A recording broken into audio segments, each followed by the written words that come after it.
Let's talk about what's hot now.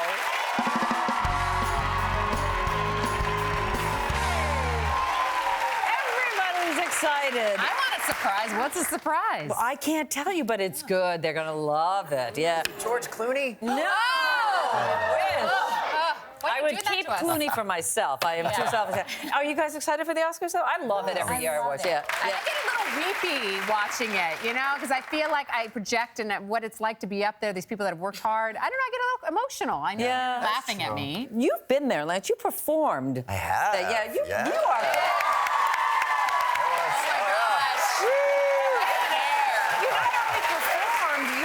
Was nominated, right? It was, yeah. Our song was nominated Music for song. of My Heart. Music of My Heart was the duet with Gloria Stefan for the Meryl Streep movie, Music of My Heart. And it was amazing. It was the Oscar 2000, and it was overwhelming because that was kind of, right at the start of our career, and to be let loose on this Oscar carpet with all these amazing people and having to perform in front of your heroes, in front of you, it was intimidating. You said that was more intimidating than the Super Bowl. Oh, easily. I know, but Easily. why? Just because of the people that are right in front of you. There's Julia Roberts and Brad Pitt. Billions of people at the Super Bowl. Too. You were a big deal. I mean, it's not we're nothing.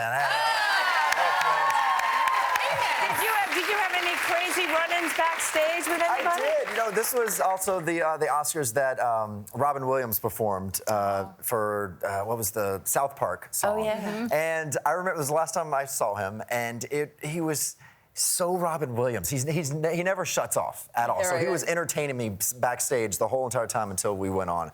But yeah, he was something else for sure. Oh, wow. Okay. British talk show host and mommified Katie Price recently came under fire after posting a picture online of her 17-month-old daughter.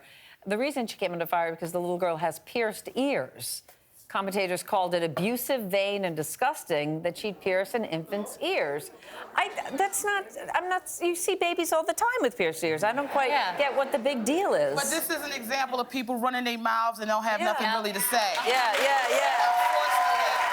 had my ears pierced when I was a little baby.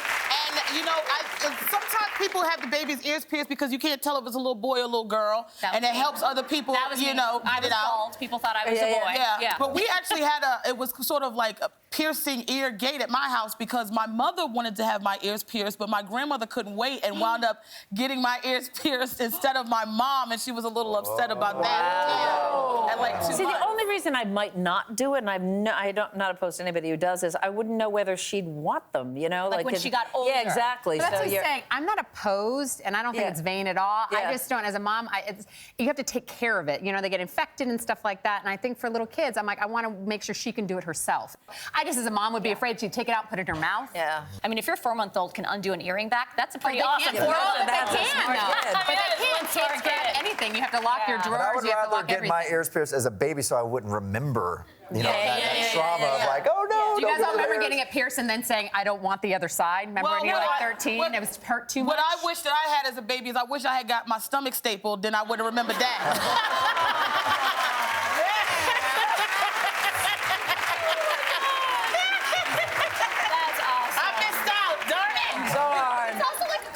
Thing. Growing up Latina, it's like the first thing you do. You get your shots, you get your ears pierced, and then guess what? And then you're good to go. You're good to go, and everyone knows you're a girl. So who here has things from their past that they regret? Anybody admit? Half of you in this audience are felons, so obviously you regret that. Okay, according to a recent British survey, you're pandering now. Okay. According to a recent British survey, 76% of people spend time thinking about how their life could have turned out differently. 76% have regrets about their life. 42% regret not having enough money, saving enough. 31% regret that they ended up marrying the person that they did. That they didn't. That if they'd only held out longer.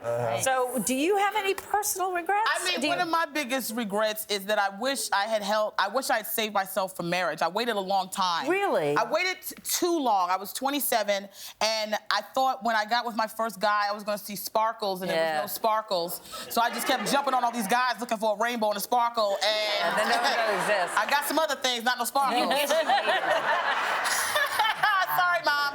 What's yours, Lance? Well, I mean, I have several regrets in life, and I'm not ashamed to admit it. But I think one big regret I have is the way I came out.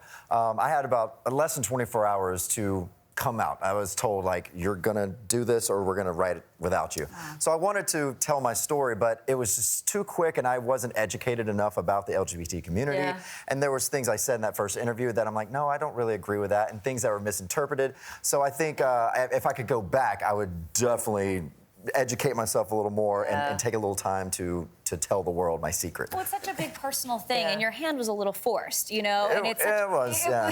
That's unfortunate. Yeah. And even when, I'm sure People Magazine is well-intentioned, I'm not picking on them, but there's manipulation that goes on too because, they smell a great story, whoever it is. Yeah. Well, they want to lead. They Of course, They want to of hit course. these stands before anybody Yeah, else. and there was one thing that was misinterpreted where I said, I was telling the story of my friends who knew that I was gay. They would always joke, my straight guy friends always call me, oh, you're such a sag, instead of using the F word because it meant to them straight acting gay because they couldn't tell I was gay, which is a no-no to say to the gay community because there's no such thing as a straight acting gay. Well, the community thought I made that term up, and I haven't recovered from that thing today, and that's been years, and I still get people saying, how dare you come up with the word sag? I'm like, I didn't do that. I'm sorry, I shouldn't have told that story, but yeah. Well, it still you are follows such me. a phenomenal human being. No matter what, gay, straight, whatever. I'd be very proud to call you whatever you want. Forget them.